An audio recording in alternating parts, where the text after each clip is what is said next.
নমস্কার, আমি পূজা Barman, মাতামা government ITI কলেজের স্টুডেন্ট। এই বছরে আমরা HTML এর উপর একটা প্রজেক্ট তৈরি করছি, যেটি আমরা একটু করে রান করে দেখাচ্ছি। আমরা সবার প্রথম HTML এর দুটি ট্যাগ দিয়ে শুরু করেছি আমাদের HTML প্রজেক্টটি। তারপর আমরা চলে যাচ্ছি আমাদের প্র্যাকটিক্যাল মার্ক লিস্টে।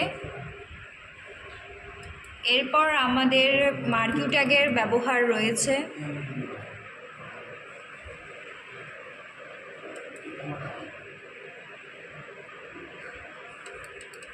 এরপর আমাদের সর্বশেষ সাবমিট ট্যাগ।